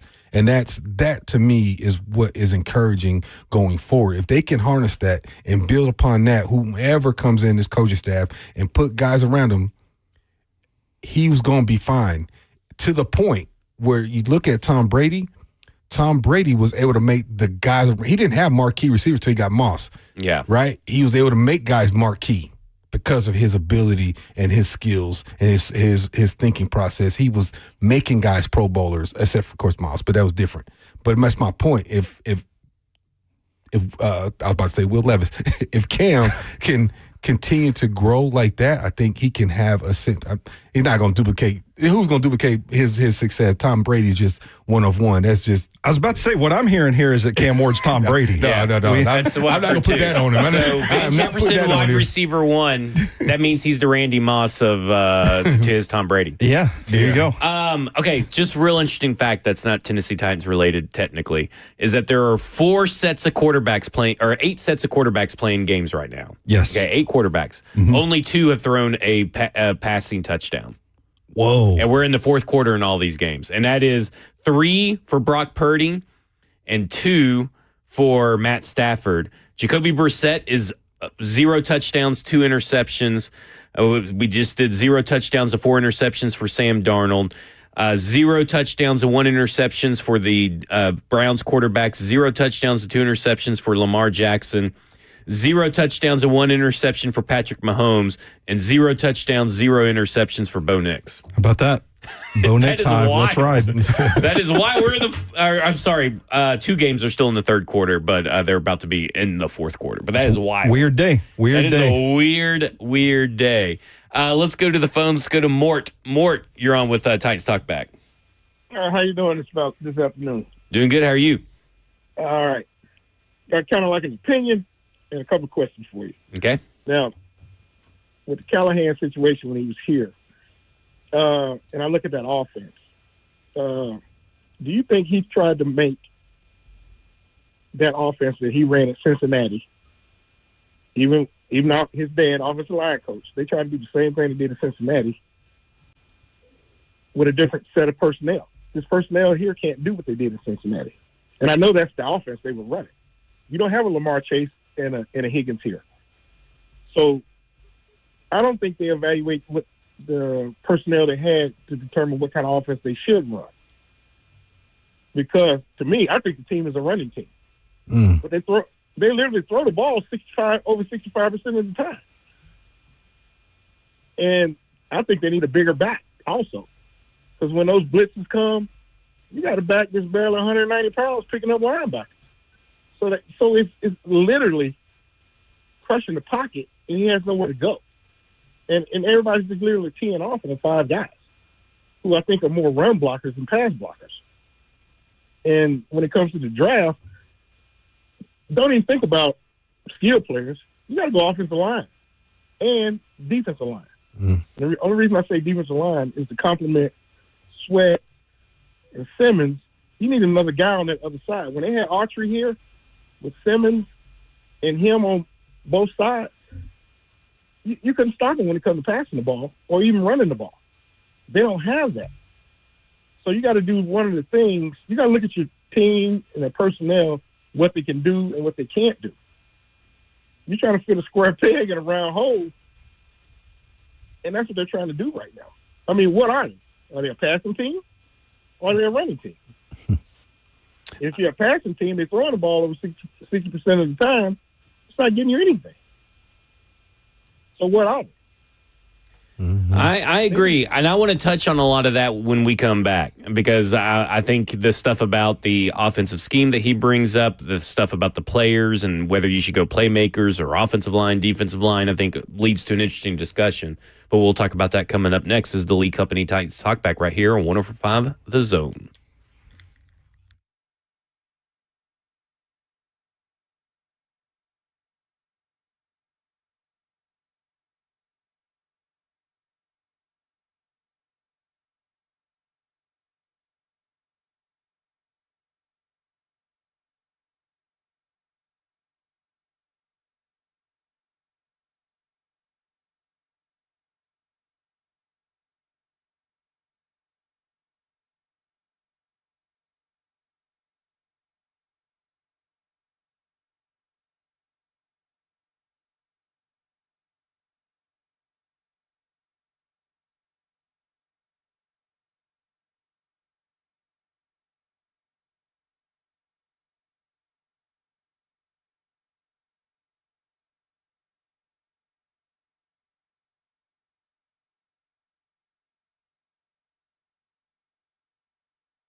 It's the Lee Company Titans Talkback. Lee Company, all you need. Visit them online at leecompany.com. All right, let's go to the phones, and we'll revisit what Mort asked us. I was about to say, don't forget about Mort now. But don't forget Mort. Cedric's been waiting on the line. I want to get to Cedric. Cedric, you're on with Titans Talkback. Hey, what's up, fellas? What's up? Man, so today I thought it was the best offensive game plan that I've seen all year. We just had some unfortunate injuries, man. I mean, Ridley's out, DK's out, and Cam, I thought, lacked some help on the outside. For example, the throw to Almaner over on the sideline, I think would have converted a third down. Almaner's got to get that foot down. He doesn't have the experience. Yep. Maybe doesn't possess the athleticism to get that foot down, but it was a good throw by Cam, right read. A couple of throws that went to Kinsey. I think if DK's in the game, maybe those are converted. They got some reps together. You guys touched on that earlier. I love how Cam stepped up in the pocket to run today instead of trying to get the outside. Maybe he's figuring out if I attack up in the pocket to take off running, I can be more effective. He doesn't possess the athleticism, I think, to get on the outside like some of the other guys. Love the way that the coaching staff kept the tight end in to chip those edge rushers. One time, man, I mean, not DK, but Chig absolutely drilled Will Anderson coming off the edge and put him on his butt, man. So I love what they did offensively, man. I just think we had some unfortunate circumstances with the injuries on the outside. Third down, man, the 3rd and 16, man, our corners, man, we teach this all the time, man. Corners, 3rd and 10, play your regular depth. 3rd and 16, man, you've got to get deeper, especially with Nico being on your side, man. You've got to know where that guy is, and you've got to sink a little bit deeper. If he gets 2 more yards deeper, man, he gets a hand on that ball, and then they got 4th and 16, and the game maybe will get the ball back, man. So, man, it's just my thoughts, man. KD, one last thing, man. With the injuries we got, man, especially with Ridley being out, I was looking at the free agency wide receivers. DJ Chark maybe here, cheap option. Talk about that, bro. All right, Holly. I mean, that's a vertical threat. Yeah. Let Cedric cook. That was a great call. Yeah, that was a good call. I thought he made some good points. I do think we talked about it just a little bit, but that 3rd and 16 play, it's just like right when the ball was snapped, you saw Darrell Baker make a weird move and go in a different direction than he should have, and you were like, oh, it's over. Nico Collins is going to get this. It wasn't as bad as the L'Jarius Sneed one but from the first game, but this one was it was just like stay with your man in the hip pocket for as long as possible, even if, like you says you have to get a little bit deeper. But it's like he went off to the other. He went almost on the inside instead of protecting on the outside, and went away from Nico for whatever reason. And it was just, if he would have been in the spot that said like a little bit deeper, he would have made a play on the ball, or it may not have been thrown. It may have been a hesitation, and maybe the pass rush could have finally got there. Yeah, I'm curious what the coverage actually was, and maybe it forced him to think that was the move. Because I think in those circumstances, defensively, you protecting the sideline. You don't want them to get out of bounds because you want that clock running. So I don't know what his thought process was on that. Right. And then the other thing that I want to mention about what he said about like Cam, the thing about this season with Cam and the team and things around him and it's getting better. And he's talking about the offense has got better. Like today was one of the best games that they had. I think what you're seeing with the offense and the move of the game, we joked about it before. They're wearing somebody else's drawers. They're wearing somebody else's underwear, right? Trying to make this work and mix in their philosophies with stuff. And today, you saw a little bit of, okay, let Cam cook. Let him be who we think he can be by being able to be out the line and make checks and audible and move pieces around. And that's a testament to Cam's ability to process. Again, go back to that cerebral part of his game. And you're seeing a little bit of that evolution of this, what Mike and Baganzi and everybody is trying to accomplish. That's Baganzi anyway. But I don't know why I say his name, but what they're trying to accomplish with him and the evolution of this offense in the short time that they have him, because they all want to win, they all want to put up points on the board, and I think the reason is it's not successful. Again, you're playing between two hands. I don't know if y'all ever been somewhere where you're playing between two different regimes and you're trying to make it into one. Is a philosophy shift, and you're talking about midstream. You got to change your thought process and how do you what's the word I'm looking for? Evaluate the game or read coverages and things like that. Stuff like that might even be different. I even noticed a couple weeks ago they were using more quick game stuff, which we hadn't seen. Now he missed that one. He kind of remember we talked about he threw behind him a little bit and things like that, but they weren't throwing quick game a whole lot. They weren't just like doing the quick slants, like 3-step, let it go. We weren't seeing a whole lot of that. We're seeing them start to incorporate things like that. So I love what said. I think we are seeing some things coming together offensively. It's again, somebody's playing as another man's offense, and they're trying to piece it, make it work in the short term when everybody knows, well, there's going to be changes anyway. Well said. Yeah. Oh, nothing to add?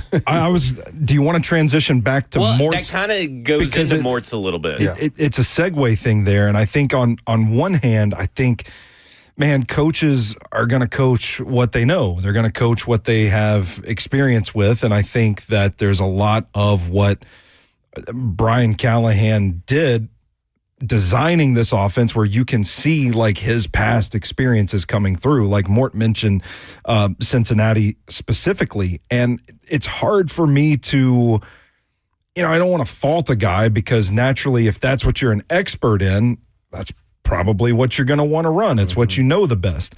But I do think there's a genuine question of whether or not the offense designed as it was is best suited for Cam Ward, what he does well, and really what he's prepared and ready to run at this stage of his career. I think it's a valid question. And I think kind of like what Dr. Dyson was talking about, it feels like they're starting to sprinkle in a few more things where he's looking a little more comfortable running on top of the fact that he is getting reps and he is getting experience. And I think they're doing the best that they can to tailor what's in that playbook to what Cam does well.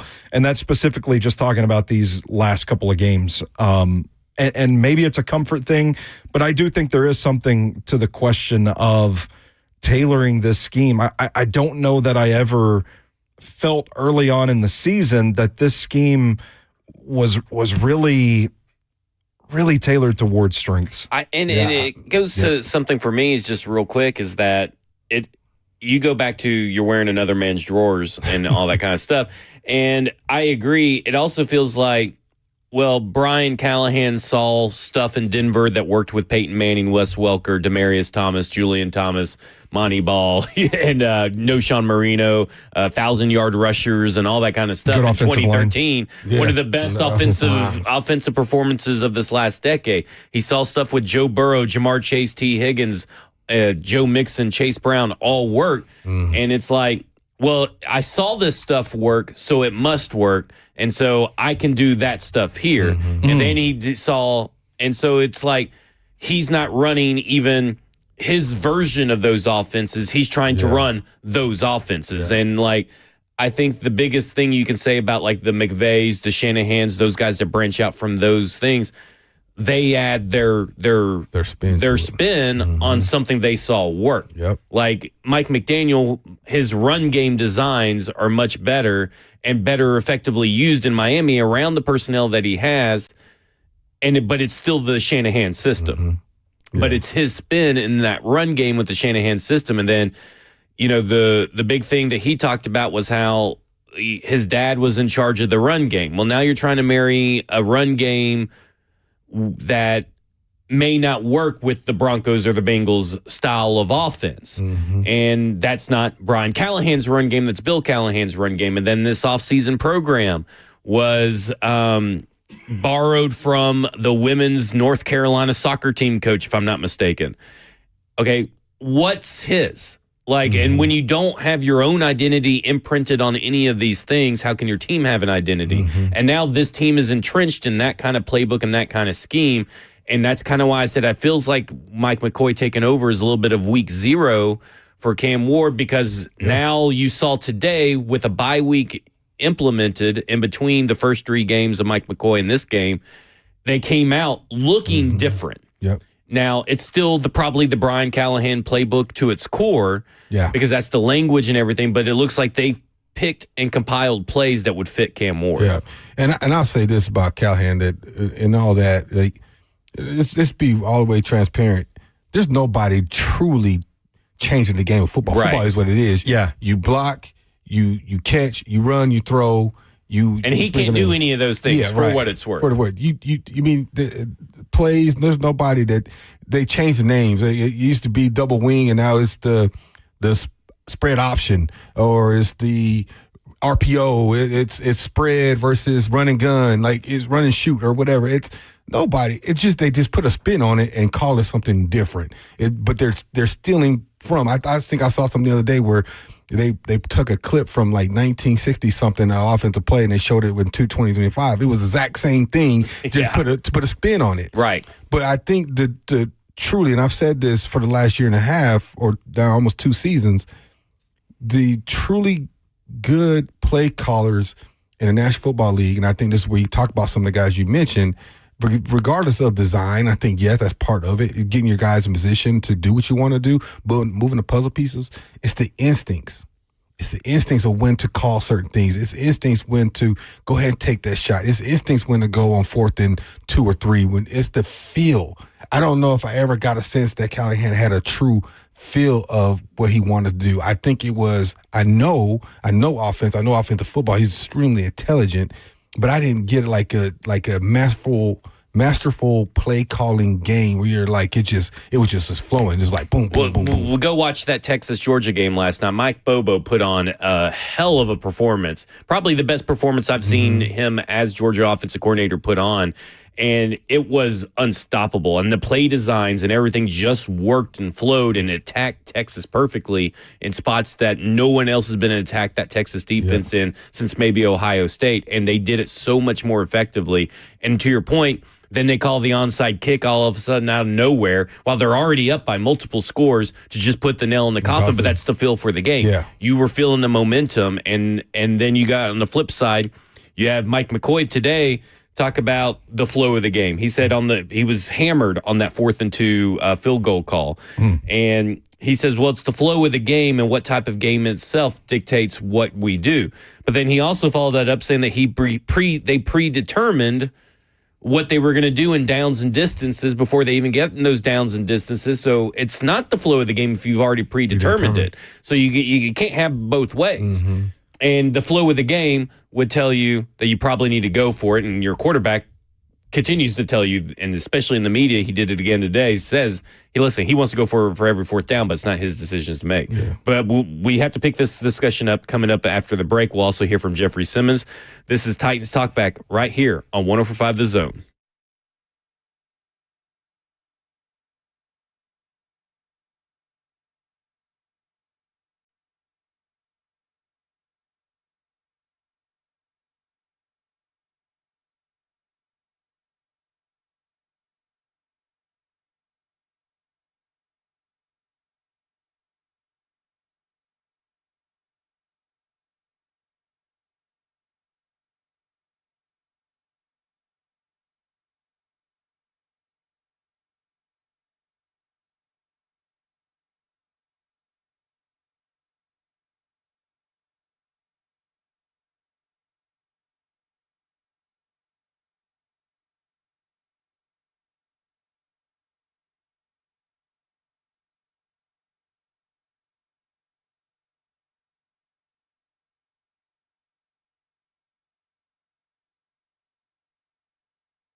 It's the Lee Company Titans Talkback. Lee Company, all you need. Visit them online at leecompany.com. The Titans trust their home stadium to Lee Company to tackle their heating, air conditioning, plumbing, electrical problems, and they protect your home too. Your next play, visit leecompany.com.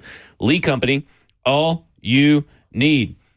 All right. So also, is there anything else we need to wrap up about the offensive play calling that we were picking up on the last one? No, okay. I don't think. I think we're Just good. want to make sure. Just want to make sure. I got the Dr. Kevin Dyson, the scholar Stoney Keeley. I'm Professor Zach Lyons. Mort also brings up drafting offensive linemen. And I think he said in the I think he was meaning in the first round. I don't mean to put Mort's words in his mouth, but he's like, let me say something. I said it on Lee Company Countdown to Kickoff. This team needs an alpha wide receiver so desperately more than it needs any offensive lineman at this point in my mind. Like, it is edge rusher. But that's something we could say, and I was bringing it up today, is like, you had Derek Mason, and then you had this big, long gap all the way to A.J. Brown. And then you got A.J. Brown for like 3 seasons, and now we're back to a big gap. And they are just, I don't know who that wide receiver is right now. I lean Jordan Tyson. I'm not into my tape study, but like they need an alpha wide receiver so desperately for this offense. Any offense that comes in here is likely going to need that. Now, maybe you bring in a guy that can kind of do more with less at head coach and everything, but so much easier when you have an alpha wide receiver. I honestly, I beg to differ on this. This is I beg to differ. I think the league now, they spread the ball around and throw so much that you don't necessarily have to have a number one because guys are going to get touches. Football, at the end of the day, at the crux of it all, starts up front. If you can't protect, it don't matter if you got whoever you call Jamar Chase or Jefferson or Akua, I'm trying to think who was some of the best wide receivers in the game right now. If you can't protect that quarterback, it don't matter. So, in the way the game is called right now, these guys are talented enough, and the gloves and the things that they have, and being able not be able to hit guys go across the middle, that you can be successful. Like the Colts. Who's the alpha male there? Yeah, that's true. What about Tampa now that Mike was getting older too? But that's my point is, but they're all serviceable, good wide receivers. And if you can get serviceable, good wide receivers with, I think they got the young guys that can. I think Calvin was kind of like the lead dog by default, but they had 3 serviceable guys. But you got to be able to protect. You got to have a play caller that can get them the ball and understand where to get them the ball. And then when they get opportunity, they got to make those plays. You see what I'm saying? Yeah. Because even the top receivers, the Jeffersons of the world, the Kuas, the Jamar Chase, what do they have next to them? They have a complement. You got to have a complement. There's always a Batman and Robin regardless, because Batman at times is going to be tired. So somebody has to step up anyway. And if you even look at it, like you look at Baltimore, who's their alpha? Mark Andrews, who's been an alpha at KC for all of these years. He's on the downslide now, but Kelsey. Yeah. You know, they had Tyreek for a couple years. He got paid and left, but for the most part, it's been Kelsey for the past decade. And so I don't necessarily agree with you had to get like that guy, that Hall of Fame type receiver here, but you obviously need weapons. You got to help him out.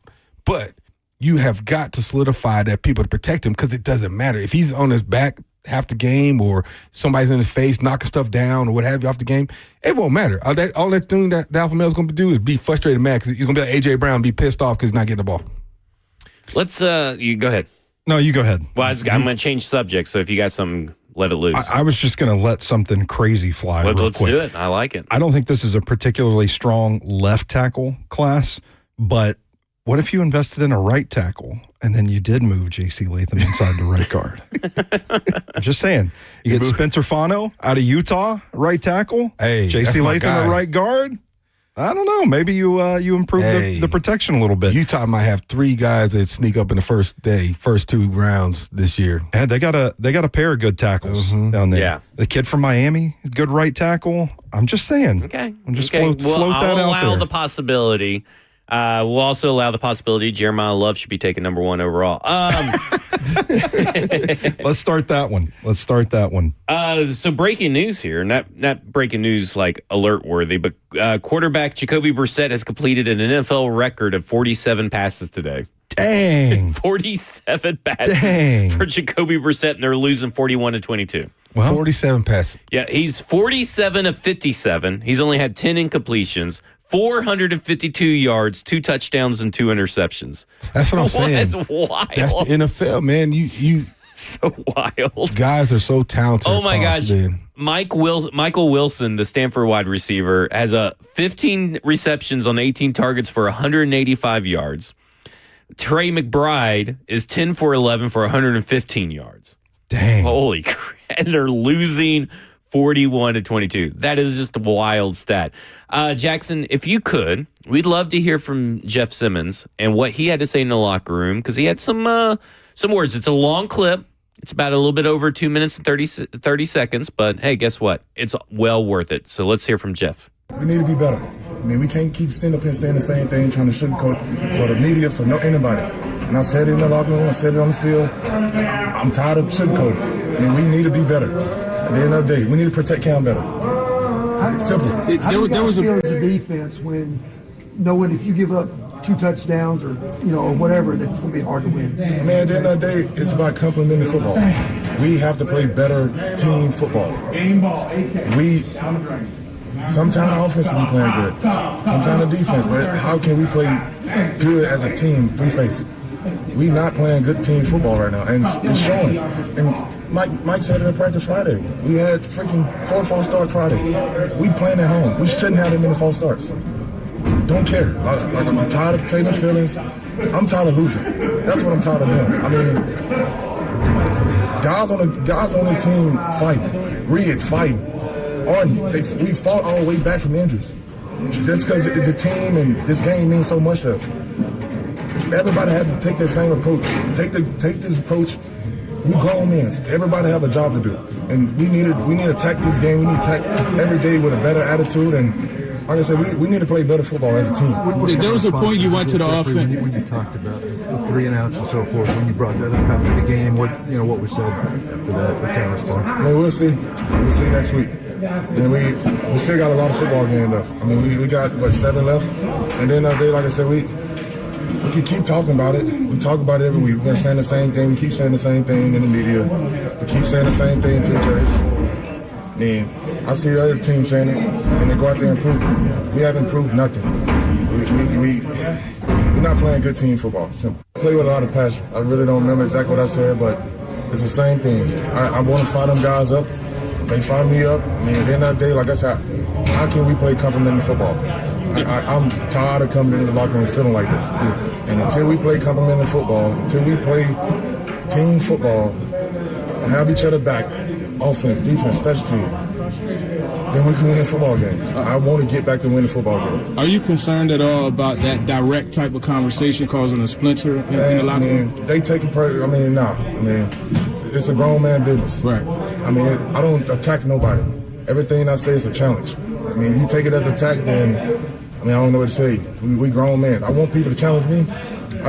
Rock, Denard, I tell them, challenge me. I tell my teammates, challenge me. Hold me to a high standard. Because one thing, I'm going to hold everybody to a high standard. That's how much this game means to me.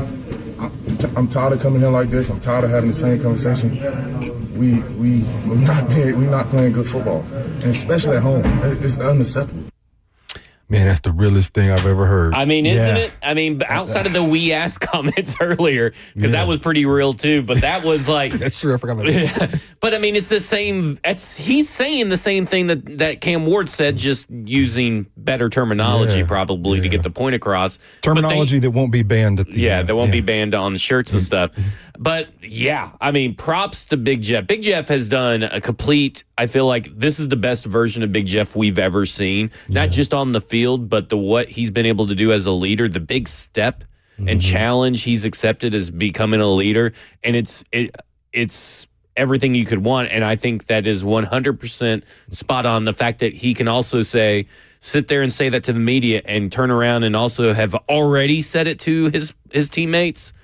That's huge. Yeah.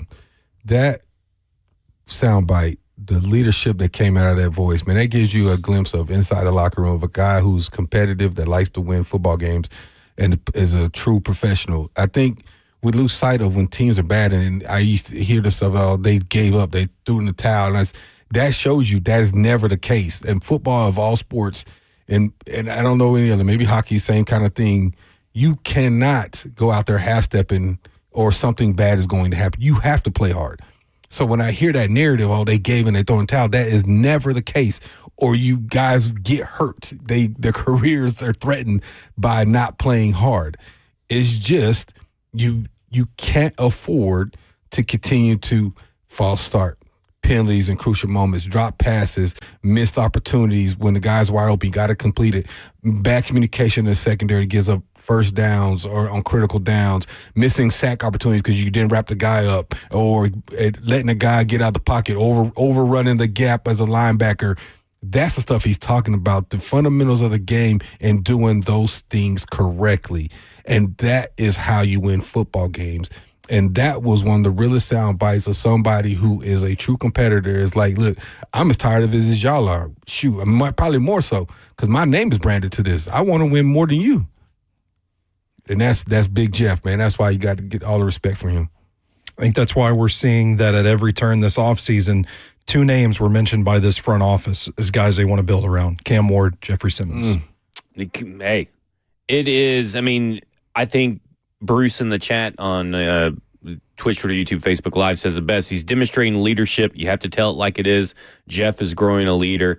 It's awesome. Just to let everybody know, direct snap to Mark Andrews went for 35 yards and a touchdown. Mark Andrews. A direct snap run went for 35 yards against the Cleveland Browns, and Baltimore has taken the lead 23-16 with 2 minutes and 31 seconds left. It's sure dirt time. Let's see what happens. All right. Coming up next, we're going to do our Eurofix look ahead, talk about the Titans versus Seattle. This is Titans Talkback right here on 104.5 The Zone. You know,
It's the Lee Company Titans Talkback. Lee Company, all you need. Visit them online at leecompany.com. And look, it's time for our Eurofix look ahead. And we look ahead next week's opponent in the look ahead presented by Eurofix. And let me remind you that Eurofix repairs everything European that you drive and below dealer pricing. ASE certified technicians, a local company that has serviced Middle Tennessee for over 2 decades. Visit EurofixOnline.com. Next week, the Titans are hosting the Seattle Seahawks. What could possibly go wrong? But seriously, I mean, the Seattle Seahawks are 7-3. Mm-hmm. Sam Darnold, up until this point, I'm sure probably will still hold true, as is 32nd in pass attempts. Wow. Out of all the teams, Seattle does not pass the ball. They kind of like grind behind you. They're very efficient. I would say he's the leading receiver in the NFL too. Yeah, they're just super efficient. When they do pass, it usually hits big. That's an interesting stat. Yeah. Jordan DeJaney was on Friday on Cover 2 with CBS Sports, and he said that, and I had to go double check him. He actually said they were 27th, but they ended up being 32nd when I double checked. Now today, he had to pass a lot. He passed 44 times today. 279 yards, 0 touchdowns, 4 interceptions. So not as efficient as he's been in today's game against the LA Rams. So I guess the question is, Seattle went on the road to LA, which is probably like a 2-hour flight, probably. Something like that. Now they're coming all the way over to the East Coast, probably not really too concerned with the Tennessee Titans, but the Tennessee Titans have shown to be competitive. Sam Darnold's coming off a 4-interception performance. There's maybe and he had some interceptions in other games, so there seems like an opportunity to create some turnovers. The question becomes Seattle's defense with Mike McDonald. Similar, not the same, but Denard Wilson is familiar with it. So how much can Denard Wilson, from his time of being in that system, provide this offense some clues and stuff? Because Mike McDonald, even though they lost the game, they held the Rams to 21 points almost the entire game. This is a scary defense. And that's a scary, scary defense. So this is going to be another tough opponent a couple of weeks in a row. You pretty much chalk that up for every opponent, it feels like, on defense. But a really tough, complicated defense for Cam Ward. So what can realistically Denard Wilson maybe do to help prepare the offense for some looks that they're going to get? I didn't realize efficiency, because I just see the numbers. You see them on national TV a few times, and you see how effective, and he's just having a great season. This is a challenge for most teams in National Football League, but for the Titans specifically, I think from an offense standpoint, I think this attacking style, this defense that gets after the quarterback, has presented problems for a lot of different people, as you just gave stats, even on one of the most prolific offenses in the National Football League today, the Rams, and what they're doing right now. And they pretty much held them in check, if you will, gave their team an opportunity to win. It poses this challenge. I think this goes back to what we were talking about a minute ago, as far as what do you have to lose? I think you go out there and try to attack this defense. You look at the film, you see where their strengths at, and you try to exploit their weaknesses, take shots. What do you got to lose? Go out there and try to do some things, maybe some things outside your character, and that might be what gets you over top. If you're doing things that's outside your character that they're not, quote unquote, expecting, then you might hit one or two of those, and then that might be that big play. But I go back to that throwback play what Cam had back here in the end zone, the south end zone. That wasn't a normal play. That was, I rolled out, let the guy develop, and threw way back a balloon ball to the back opposite corner end zone. That's something that you don't just, as a coordinator on the defense side, oh yeah, we're going to do this way back throwback corner play that takes forever to develop. No, you take opportunities, take chances. And on the flip side of that, I think defensively, with Big Jeff's energy and what's going to happen in these meeting rooms and with the coaches, I expect they're going to come out there in high energy and get after Sam Darnold next week. Not including or adding in today's interceptions to Sam Darnold, he'll be at 11 interceptions on the year, 17 touchdowns, 11 interceptions. But he had been getting 9.2 net yards per attempt. Dang. So Jackson Smith and Jigba, that's a dude that's going to be an issue that you need to focus on, because with several games to go, he's already surpassed what he had last year in receiving, which is wild to say. Yeah. But that speaks to the efficiency in the fact that, hey, They've only done 232 pass attempts this year before this game, but they've got 9.2 yards per attempt. Dang. Yeah. That tells you what you need to know about this team. And they're number 2 in rush attempts, obviously, because they are leaning into the run, but they also have the defense that allows them to do that. Mm-hmm. It is, from a personnel standpoint, a really good roster up in Seattle. And you pair that with a well-coached team, and surprise, you get success in the NFL. You know, this is one of my favorite teams to watch this season so far, just because they are so clinically efficient. I mean, it's just at a rate that, like, it just feels like whatever they want to do, they're going to be able to execute upon. And they've drafted really well in recent years. They've rebuilt their offensive line. They've rebuilt their defensive line. Talking earlier about winning in the trenches, I think people see Jackson Smith and Jigba getting the numbers he has. They see Sam Darnold, and they sleep on how good this team is in the trenches. And I think from a talent standpoint, how they've played to this point in the season, the Titans look outmatched from a talent perspective. But I think if you factor in the wild nature of the NFL and the exterior factors, then your best hope as a Titans fan is that you're getting a case of like two ships passing in the night, where maybe Seattle, coming off of this was a massive game for the NFC today. I mean, these two teams were tied atop the NFC West. The winner goes to 8-2, one of the better teams in the conference. What does the loser do? How does the loser respond? Then you factor in they gotta travel from Seattle, the West Coast, all the way out to Nashville. You think, is there an opportunity for a letdown spot for this Seattle team? It's a non-conference game after this massive showdown. Early morning game. It's an early morning game. Yeah. So the rhythm's going to be off. I mean, I know it sounds crazy when you look at where these two teams have been at for the bulk of this season, but you talk about where these two teams are out at right now in this very moment. You mentioned Jeffrey Simmons in the locker room. Is that going to be a spark for this Titans team that we've said already feels like it's trending in the right direction? Is that the spark that they need to rise up and overpower a team that is better than them on paper? Crazier things have happened, man. I'm not going to be surprised if the outcome of this game surprises everybody. Yeah, if I'm Mike McCoy, I'm going to my leadership team, where it's just Cam and Jeff or whomever, all the captains, and we're just having a conversation. And if I'm on that leadership council, I'm like, Mike, look, you're auditioning too, bro. Let's just go for it. Let's just go for bro. What do we have to lose at this point? Mm-hmm. What? So let's just go for it. Seattle at Tennessee. Seattle opens up at 12.5 road favorites. I don't 12.5 I points. don't doubt it. 12.5. That's that's a lot. But listen, they're in offense. They're the number 3 offense in points for, number 9 offense in yards for.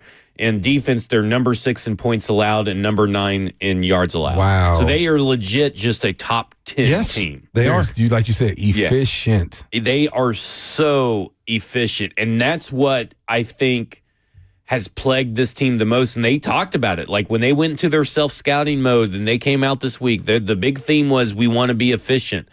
And then you turn around and you weren't. Yeah. And because you weren't, you lost a game. Mm-hmm.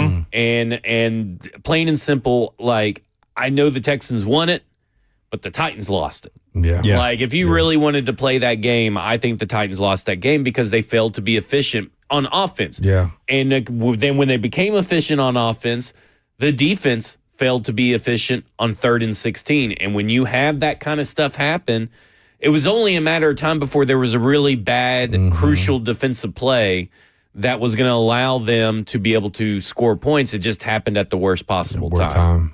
Yeah. So with the Seattle team, you can't afford to make these mistakes. No. You have to be on your P's and Q's. And unfortunately, we have not seen that Tennessee Titans team exist since Mike Vrabel. Yeah, you know what? I'm going to go to my buddy Blaine. He'll do something like this. He'll say, man, we'll start the game off with an onside kick. Do something crazy, you know? Yeah. I like it. Onside kick it. Let's do it. I mean, why not? Why not? Yeah.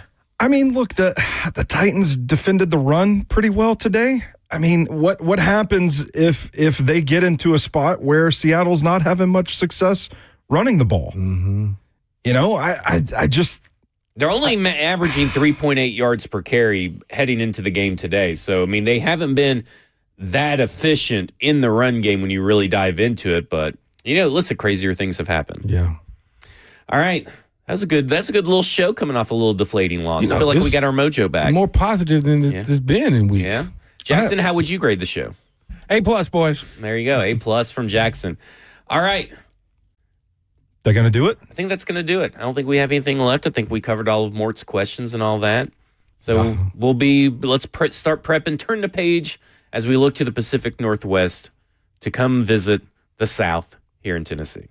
Go watch some Gray's Able. Get ready for this game. Yeah, there you go. Watch it, or get ready for some Clint Kubiak talk all week. Yeah. All right. That will do it for us. This has been the Lee Company, Titans Talkback. Lee Company, all you need. Visit them online at leecompany.com. Titans radio coverage is produced by Joseph Bonanno, studio producer Justin Hawkins, studio host Lucas Panzica, promotions director Rich Ferris, director of sales Hunter Rice, general manager Allison Warren, operations manager Paul Mason, executive producer Rhett Bryan, and grand poobah Jackson Williams behind the glass. For the Dr. Kevin Dyson, for the scholar Stoney Keeley, I am the professor Zach Lyons. Thanks for joining with us here on the Lee Company Titans Talkback right here on 104.5 The Zone.